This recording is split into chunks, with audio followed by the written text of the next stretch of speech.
You're listening to the Journey to Launch podcast, how I bought my first real estate property at 22 years old, plus lessons learned that you can apply to your own journey.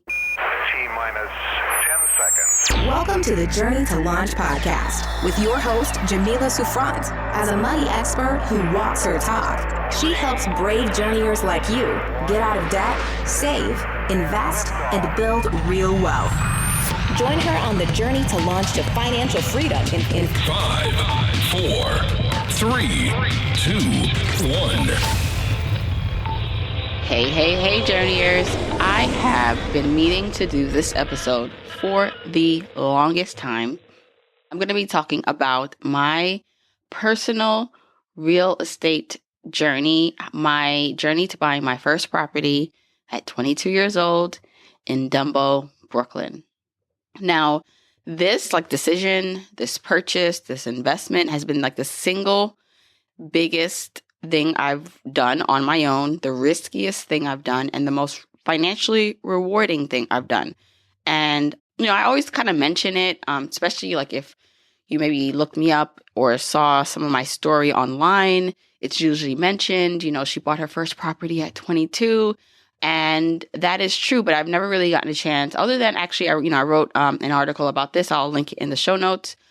If it's out by now, I'm not sure it'll be out, but I never really got a chance to talk about it on the episode. And I kept saying, I'm going to do an episode just on this experience because I think a lot can be learned from this, because I picked out a few things that really helped me. Now, even looking back at that decision, what put me in the position to be able to do that?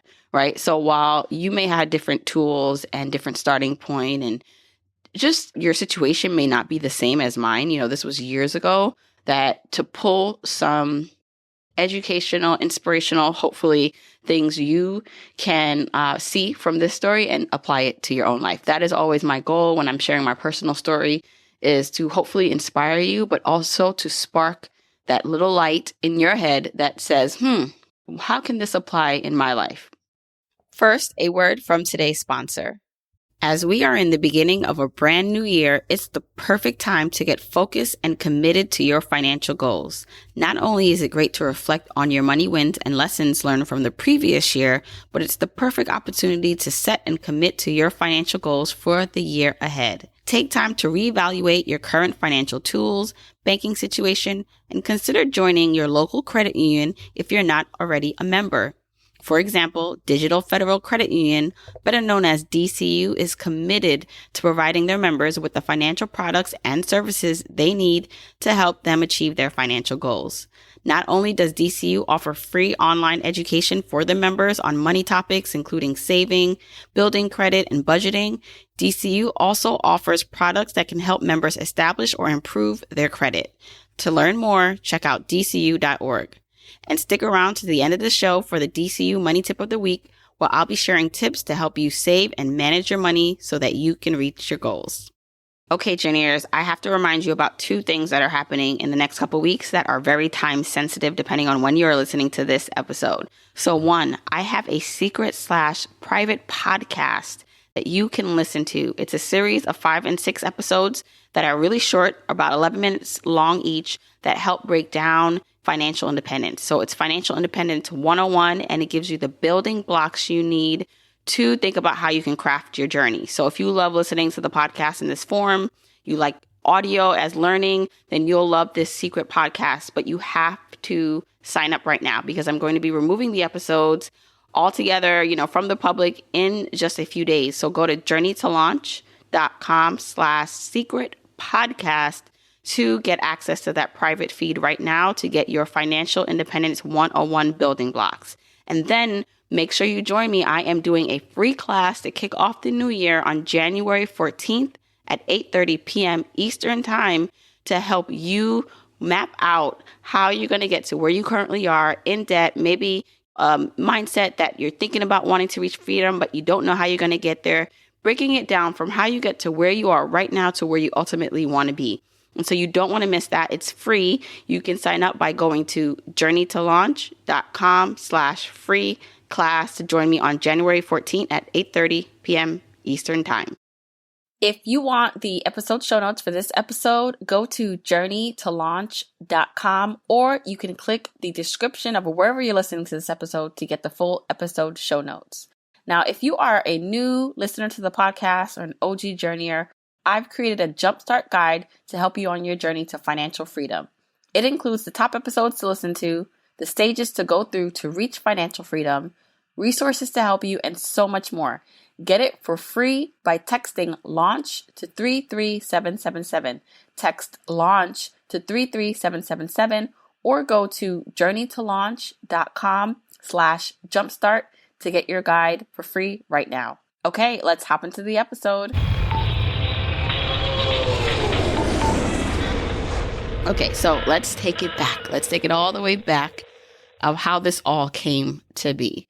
So yes, when I was 22 years old, I put down a deposit on my first property in New York City. It was a small 525 square foot apartment. It was a studio apartment, and it was in the fast developing area of Brooklyn called DUMBO. So DUMBO stands for Down Under the Manhattan Bridge Overpass. It's literally right under the Manhattan Bridge in Brooklyn and across the river from Manhattan. And this studio was in a new high-rise condominium development, so it was not constructed yet. You know, I'll talk about this a bit, how it was when I went to the sales office. But the area at the time is nowhere near what it is today. There was no development. There was nothing really going on. This was, I think, the first new development condo in that area.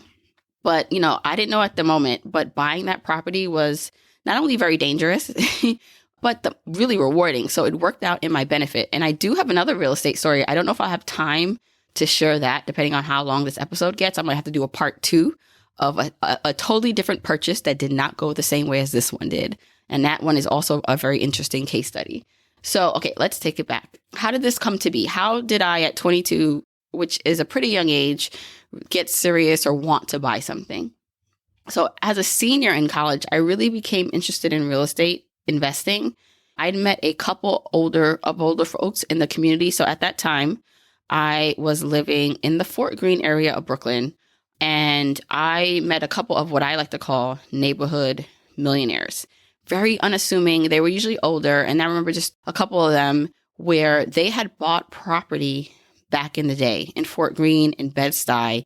And, you know, back in the day, like in the 80s, 90s, when no one wanted to buy real estate in that area because it was high crime. There were stories about, like, I remember those people telling me the stories that you could even walk in Fort Greene or Bed-Stuy, you know, after a certain time. Like, it was that dangerous. So these people had the foresight, or just, you know, went against what other people thought was like just sane, and ended up buying brownstones back in the day.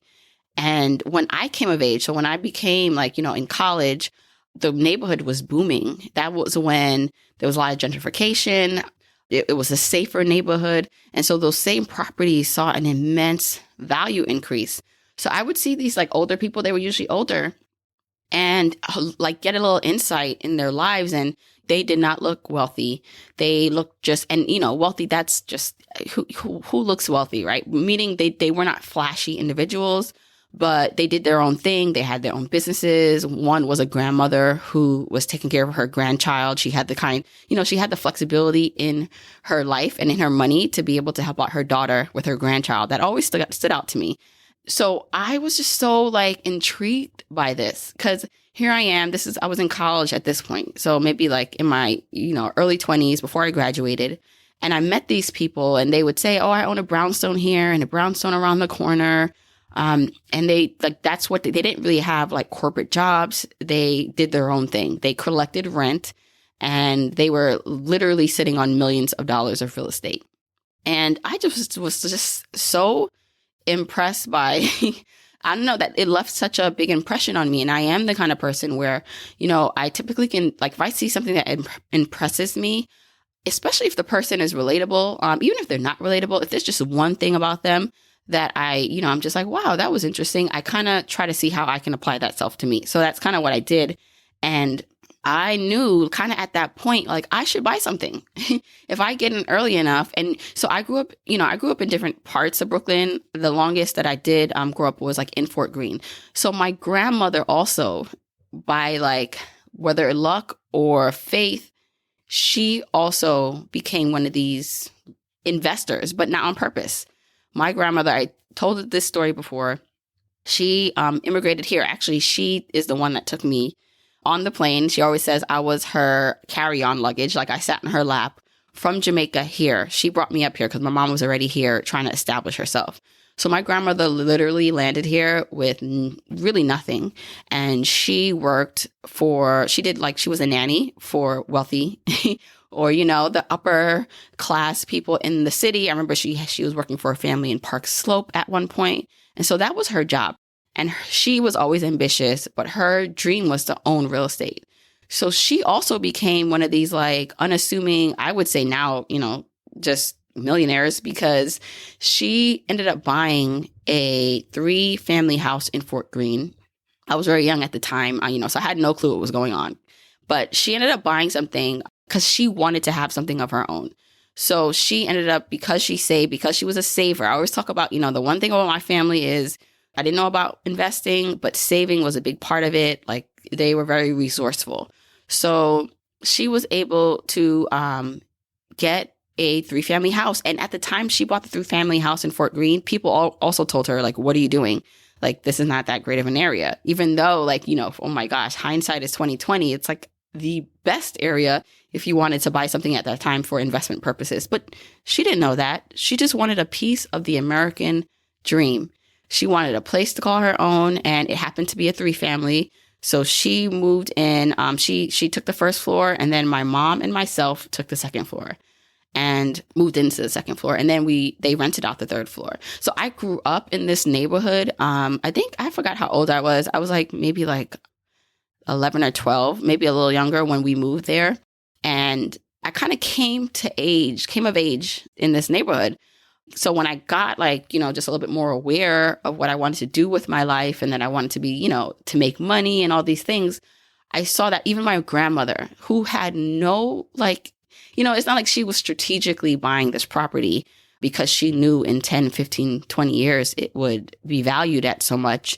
She just wanted to do it. So with that, I thought to myself, if these people, especially my grandmother, who didn't intentionally want to become real estate investors, why can't I do this? And I think this is the baton that is passed down to us from generations. Is when our parents or grandparents come here as immigrants with nothing and they make something of themselves, they get it together and do the most. I always look at my husband's even family, and I'm just amazed at what, that they were able to buy a home. They're Haitian, and navigate, a different language, and be able to do that. And I'm like, well, our generation, as their children, as their grandchildren, should surely, if we have the opportunities that we've had here, should be able to do better. So that was my whole mindset. And that's why I really it piqued the interest of me while I was still in college, that I would buy something. I was like, you know what? This seems like a good way to, basically get some wealth going, more wealth in our family. So that was really important. So now when it came time that I wanted to buy something, right? So now I'm like, okay, I do want to buy something. I know it's possible. I see these people succeeding in it. Why not? So at the time I did make that decision. I think I was maybe a junior or senior in college. So I started to look around the neighborhood to buy something. And my goal was to buy a multifamily property.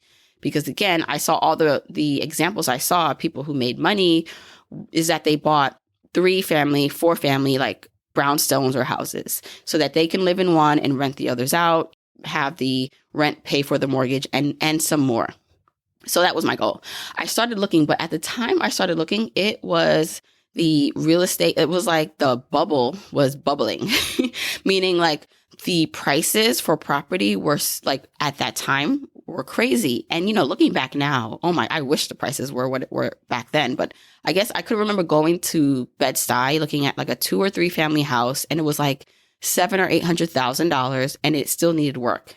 Now that today is a steal. If, show me a brownstone in Bed-Stuy or Fort Greene area of Brooklyn for $700,000 or $800,000, that is a steal. But back then, that was a lot of money, especially for a 21, 22-year-old. So I really, really started looking. And I went on, to a couple open houses, and I was looking online, and I'm like, I can't afford this. It was really kind of discouraging for a moment because I was just like, what am I supposed to do? I can't at that time had an internship, but it wasn't like consistent money. It was just money that I earned while I was in school. So I even looked in New Jersey. I remember I almost went to contract on a property in New Jersey because I went out there. I was like, well, if I can't afford anything in Brooklyn in the area that I want, because I knew I wanted it to be in closer to the city, Bed-Stuy, Fort Greene, then let me go to Jersey. Because I was also interning the job that I had. It was in New Jersey. And even that, something felt off with that. Lo and behold, though, I was doing my research and I saw this advertisement, and I believe it was online, and it was saying, oh, new construction condo, luxury condo in DUMBO, Brooklyn.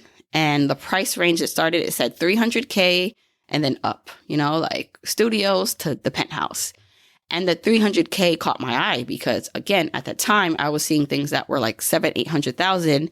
And in my head, I'm like, $300,000 seems like a steal.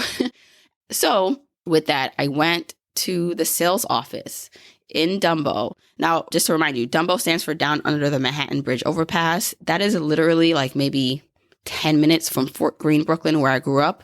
And I don't remember, at 21, I can't remember if it was 21 or 22. I don't ever really remember ever going to DUMBO. And it was only 10, 15 minutes away from me. But I saw this advertisement.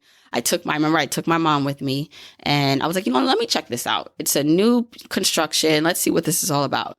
Remember going to the sales office, and there was nothing in the area of DUMBO. It was just warehouses, but it was close to the water. It was even closer to Manhattan. So I saw something there when I went there. I was like, wow, Went into the sales office, and of course, new development. So the ground was not even broken in terms of the construction being started, but they had really nice displays of what this condominium unit would look like. They showed all the amenities. They would have a doorman, a gym, a yoga studio. And I was like, wow, this sounds like something that I can do. And I remember looking at the apartment list, and the cheapest apartment started at 300 and I think it was 38,000. Yeah, that was probably the cheapest. If there was cheaper, it was already taken by the time I got there. And then, of course, it went all the way up to the million when it came to the penthouse.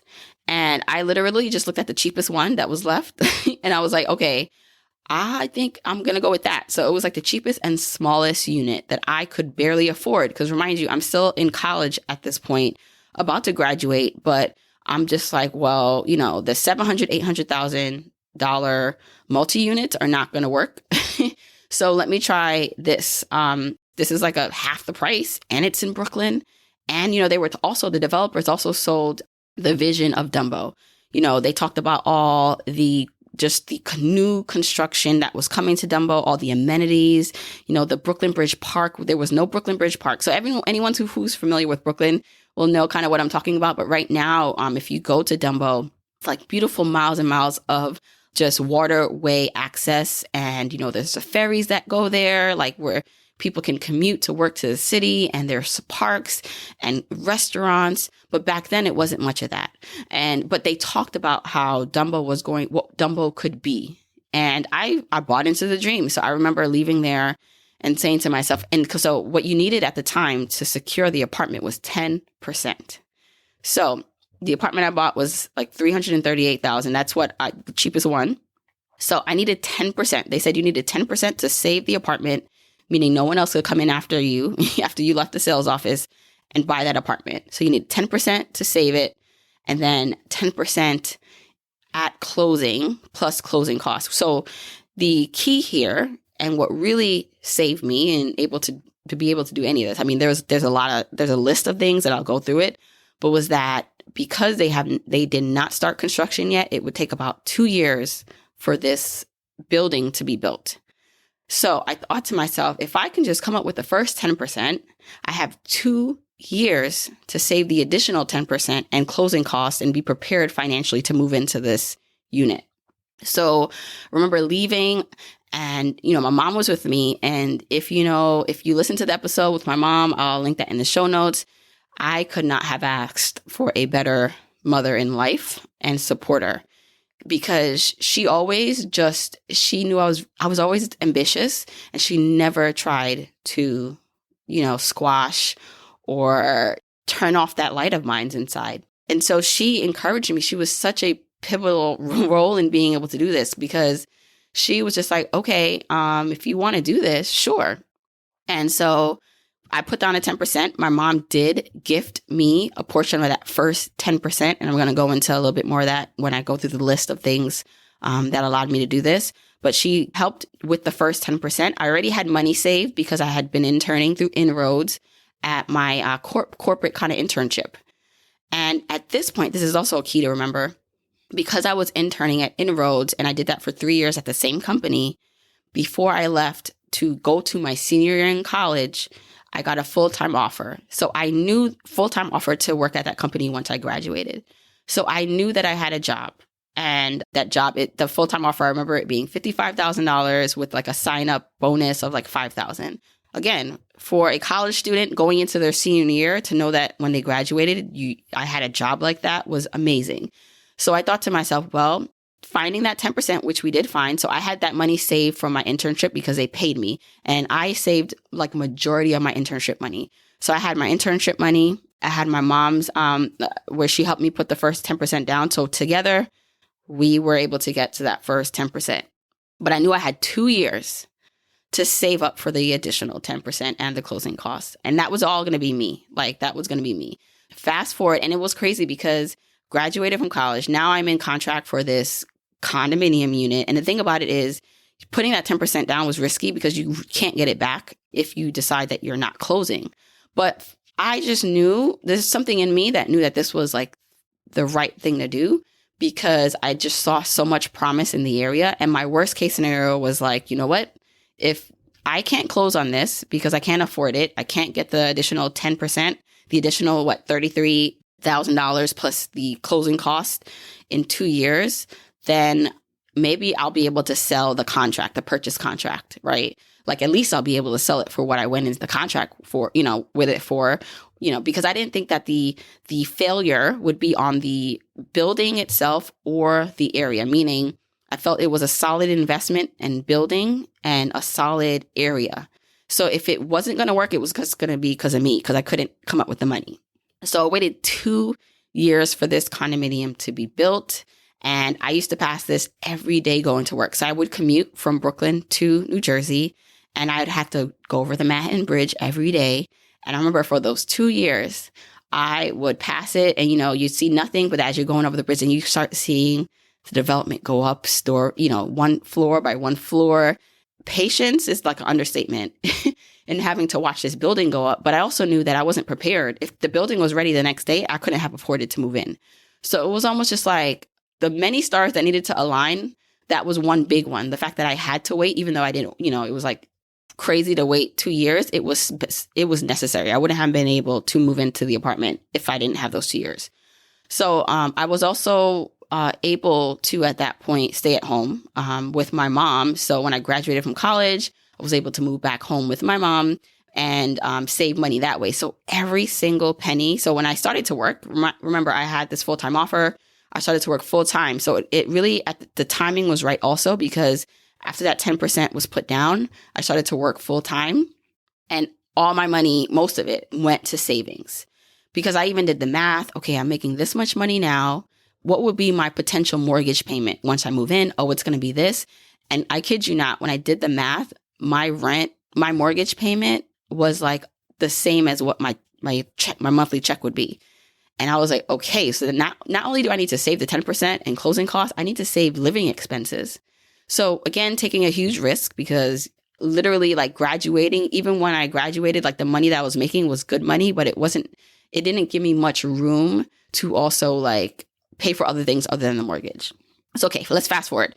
2 years later, finally, this building is complete. And I did my best to save up that 10% for the additional money that it needed to close and the closing costs. And I had the money. So I went into contract at 22. I ended up closing on the unit at 24 and moving in. By the time I closed on the unit in Dumbo, it had appreciated. I went into contract for it. I think it was like, 338,000. By the time like I closed on it, you know how they do the appraisal and, to get the mortgage. I believe by then it was like 500 something, maybe like high 400s, either high $400,000 value or the low $500,000 value. So I had already seen an appreciation. And I, of course I kept in touch with the market because I was always interested in real estate, right? So I kind of knew as even those 2 years were passing that, okay, the property value is appreciating. So no matter what, I'll be able to at least get out of this and possibly get my down payment back if I can't close. And so, yes, it worked out because I closed at 24 on this unit, had the money saved up and was able to move in. And looking back, those moments and those years of my life, like my early 20s, it was such a gift because, you couldn't tell me anything. To be 24, living in this Dumbo. So now Dumbo is a little bit more developed. There's more opportunities coming to the area. And I remember being like one of the earlier people who bought in the building and being one of the youngest that moved in. Plus, no one else looked like me. I felt like I was just like a little Black girl in this area with people wondering probably like, what is she doing here? Not in a bad way necessarily, but it was just like, I felt really proud of being able to do that in that area at that time. And so I lived in that apartment. And for a few years, a couple years, enjoyed my life. I think I talked about this. I definitely said this on social media, but even in that time, I had an older car. I remember upgrading because, I was not as into my finances, even though I did a lot of great things in my 20s. I was not as, I would say, strategic. So I remember also in my 20s buying a luxury car, but I did wait till my older car like conked out, which is actually, it broke down in the Holland Tunnel. Can you imagine that? My car that I had for years throughout college, it broke down in the Holland Tunnel. And I was like, oh no. Okay, we need a new car. And I ended up buying a used car, but it was a luxury car. So here I am in this like, nice luxury condo building with my nice luxury car. Like I was living the life in my early 20s. And then eventually, I got engaged and ended up moving out of the condo, but I rented it out. So I still own that Dumbo unit today and I rent it out. And so it's been just a amazing experience. It's obviously appreciated even more since I left. And, the market has definitely changed with the pandemic. I've been lucky enough only to have, I'm going on my third person renting in the time that I've left, over probably over 10 years since I left, or about 10, no, maybe like a little under 10 years since I left Dumbo and left that unit. So I've usually had like long-term renters. My first renter was amazing. Like he stayed there for 5-6 years. I never heard from him. It was such I would go there to renew his lease and he'd be like, oh, by the way, the microwave is broken. I'm like, oh, why didn't you tell me? He was like, it's been months, but I don't use it. I'm like, okay.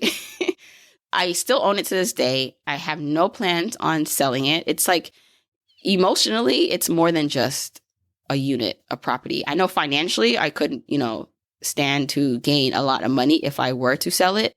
But at this point, it's bigger than that. I feel like at this point, I couldn't buy anything in Dumbo right now. I couldn't even move my family. It's a studio apartment. The 5 of us could not live in that studio apartment. So for me, what I envision this a way for my family, like my children, to continue on with the wealth baton.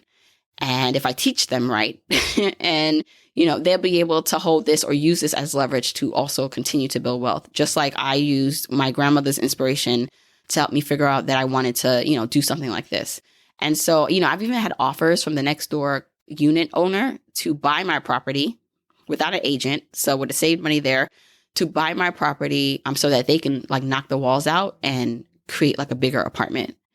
And I was just like, no. And I've had offers to for someone to buy it. But I'm like, no, this is so much more than just the money. While the money is cool and I'm grateful that it actually appreciated and worked out in my favor, this is my pride. It's my legacy. I mean, I don't want to tie my worth is not tied to this apartment, right? I want to be clear about that because I think it's really important that we don't tie our worth too much to physical things that can be taken away. But we should also be proud of the things that we've accomplished and done and be smart about like these tools. And so for me, the fact that right now, I mean, maybe in a couple of years, I'll be able to buy in DUMBO again. I can't re-enter that market. There's not too many people who look like me that own in not only that building, but in that area. It's like one of the most expensive places to buy real estate in New York. So it's almost like I'm making a statement for my family, for my people that, listen, we can do this. We can be here. And it's my real estate story. And I do have some lessons learned. So I just wanted to give you a background of how that all came to be. But there's also things in here when I look back at being able to do this that really contributed to the success of this. Hopefully you can pull out your own lessons from this, apply it to your life. Again, I know things are totally different now. The market is totally different. And you may, especially if you grew up in like New York or somewhere, I think it's hard, right? Because like if you grew up in an area like in New York, sometimes the areas that you grew up in, you can't afford to buy in and you have to venture out, somewhere else. But I'm hoping that sharing like these takeaways will kind of help and get your juices flowing on what you can do in your life. Okay, so looking back, the factors that contributed to my success. Okay, there's no like actual order, but I would say first the real estate bubble, and for different reasons. But there was a real estate bubbling. The real estate bubble at that time in like 2005 to pre-2005, right? To like 2007, 8. One, priced me out of what I thought I wanted to be in. I mean, honestly, I would love to own a brownstone in Fort Greene or, Bed-Stuy. But it priced me out of that at that moment. And so I had to look elsewhere. But let me tell you something. When it was time to close on this unit 2 years later, so I think it was 2007 that I closed on this condominium, the market was in a frenzy still, meaning this is when they were giving out no loan documents, meaning they did not check your income. You can like close on a unit or a property without showing proof of income. You can just tell them what you earned. At the time that I went to go get this mortgage, my income, like I said, it was barely covering what this mortgage would be. Like I didn't have enough, like the ratio was not, there was not enough room in the ratio. Like if they would have done the math for me to pay for the mortgage and living expenses. So I actually closed on my unit as a no loan doc mortgage, meaning I didn't have to prove my income. Now, if there was not a real estate bubble, and it is like it is now where, they're making sure you can afford as they should, to buy things, because so many people lost so much money, over leveraged and got into properties they could not afford. And I honestly was one of them. If you looked on paper, I could not have really afforded that apartment, but I was determined. So in the 2 years that it took for the unit to be built, like I said, I saved the majority of my money. So I knew that, okay, even if my income at the moment is not there, I knew it would increase at some point, and I knew that I could sell it at some point if I wanted to, if things really got bad. But really, the real estate bubble, while it was, a crazy time, the no loan doc, just the way they were doing things, allowed me to close. If they were checking my real income, I would not have been able to close on that unit. The ability to adapt. So adapting, because I had my mindset on a brownstone, a multifamily unit, but I was open to different things. And I think that's really important, because sometimes what you think will be your thing, what you think will be the path to your success, the success will be there, but your path can be different. And so I was willing to go to New Jersey to look at something. I was willing to go to a condo instead of a brownstone. And so I adapted, and I learned to kind of see something different where the possibilities were. And so you can't be so frigid sometimes in your goal. You have to allow flexibility, because you can still possibly get to a different goal, even a better goal, but you have to make room for the flexibility in changing your mind and doing something different. Supportive family. I mean, mainly my mom. So I talked about this earlier. My mom did give me a portion of the first 10%. And then the fact that I was able to live at home. The fact that and I didn't have to pay rent, I had to pay for my own, expenses, but she didn't make me pay rent. And It's obvious I would not have been able to do this without her support. And I want to like say, because I know there may be some people will say like, hey, you know, of course your mom helped you. That's like why. And I get that. She did help me.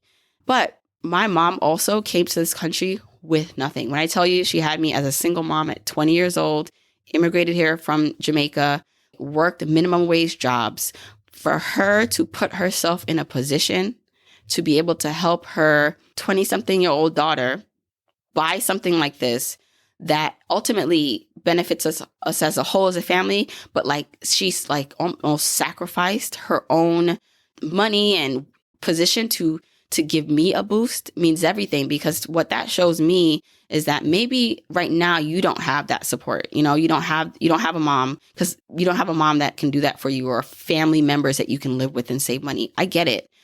But what I look at when I see that is my mom was able to boost and give me a head start.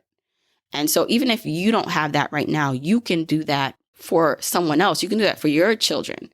You can be someone who, because you're getting your finances in order, because you're working hard, you can give the assistance to your kids to help them do better. And quite honestly, like my mom, like I always say, like, I mean, again, I'm blessed to have her.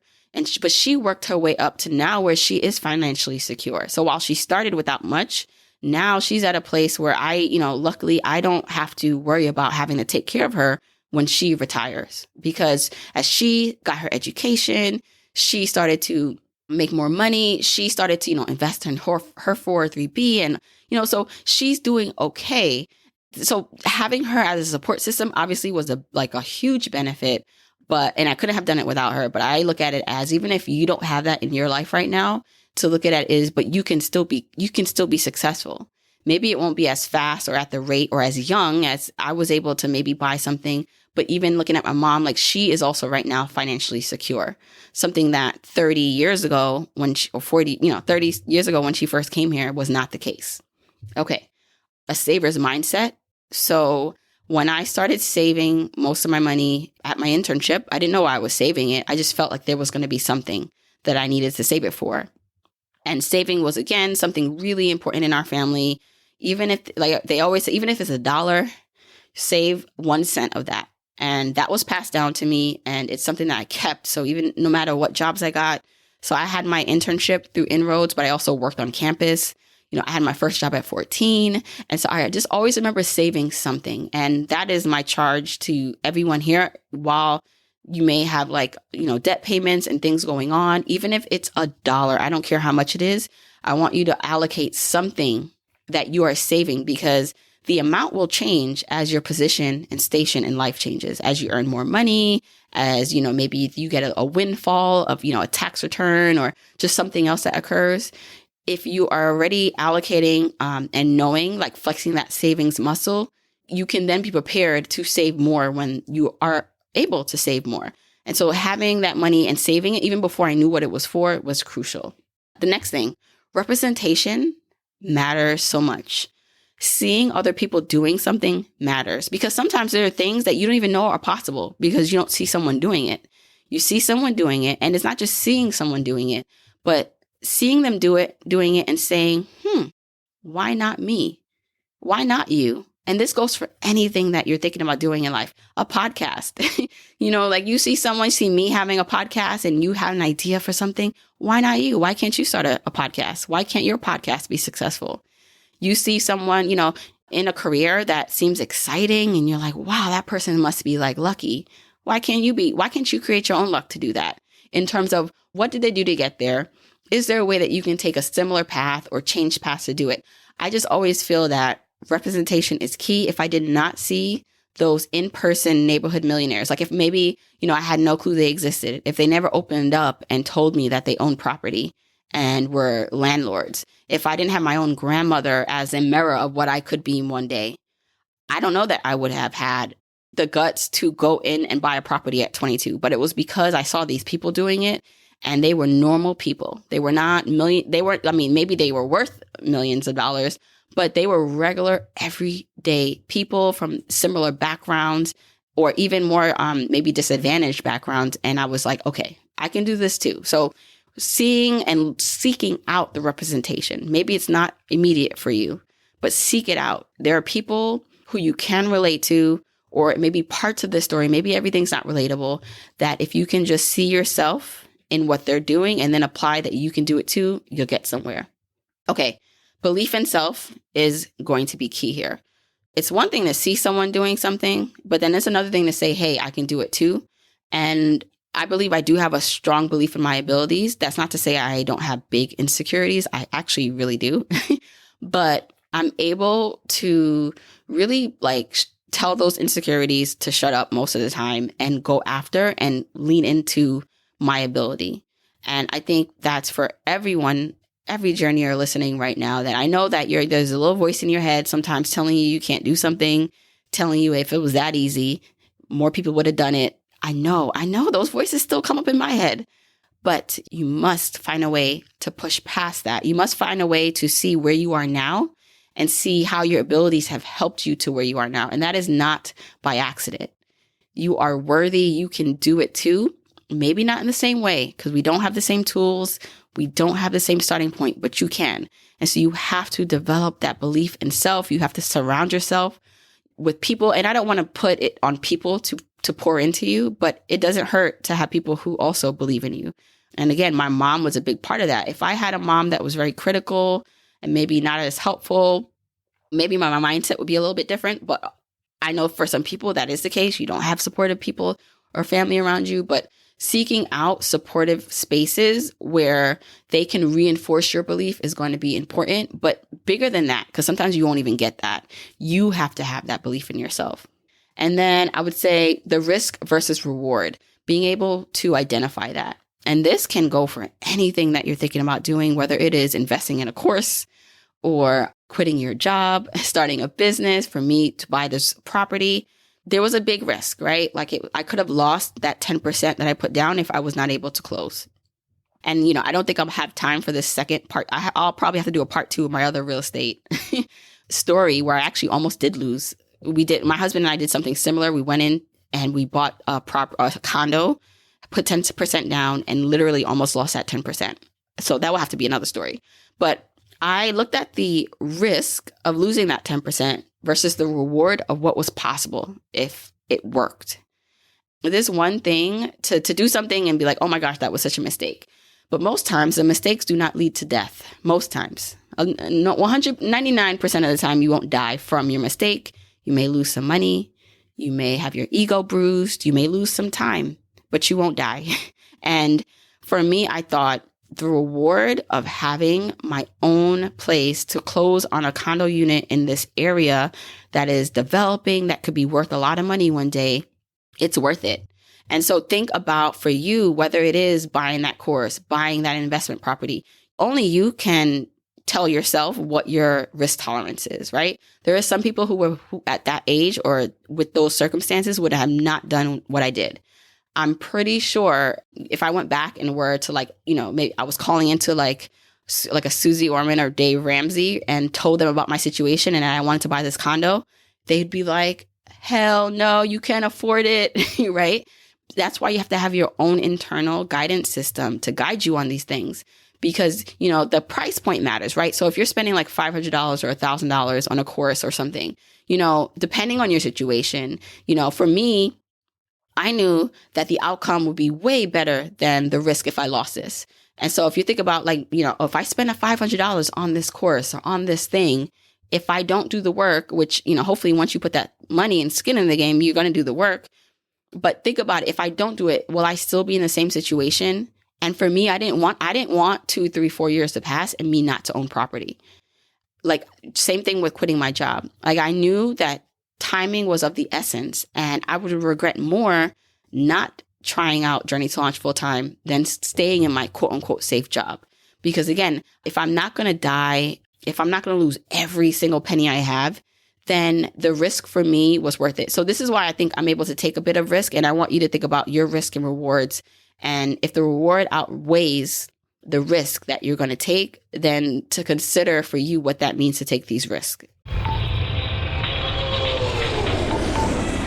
Okay, so overall, that is my buying a property at 22 years old story, my condo in Brooklyn, So the thing about it is too, like I kind of alluded to this, the pandemic definitely changed things a bit.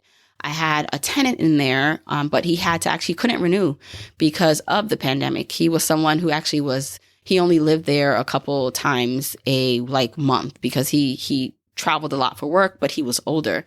So when the pandemic hit, he couldn't stay there any longer. He had to be home, and I had to find a new tenant during all of this. And right now during this, it is a renter's market, meaning there's so many units on the market. There's so much more development too, right? Like in DUMBO, in downtown Brooklyn.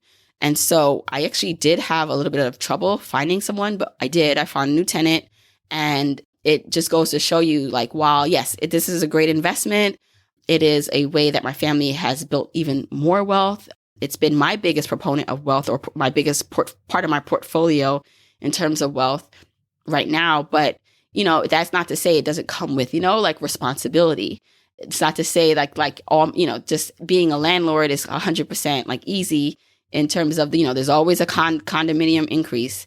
That I had a tax abatement that ran out. So the cost of having the condo is more than when it was 15 years ago.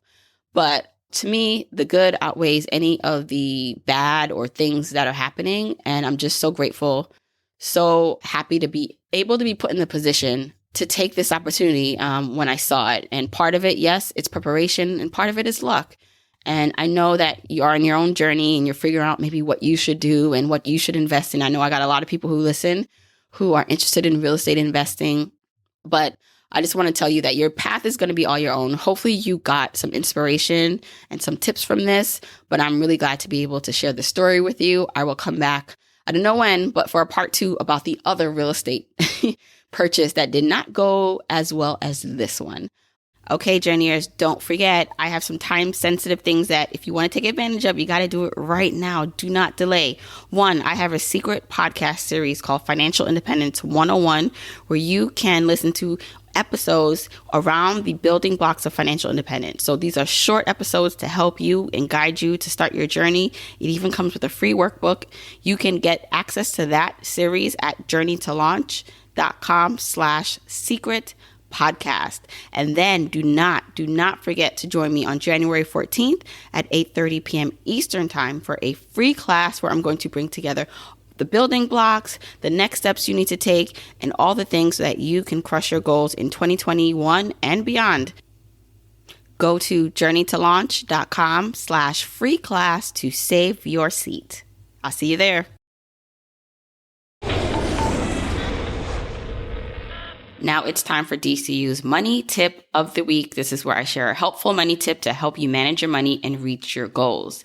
This week's tip is to invest the time to learn about a topic or subject matter that will help you reach your goals.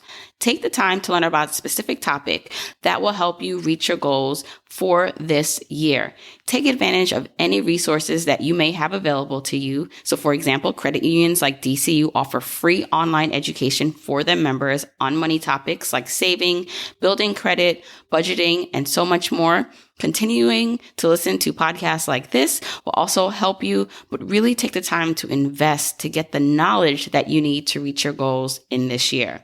Okay, for more tools and information to help you on your financial freedom journey, check out dcu.org.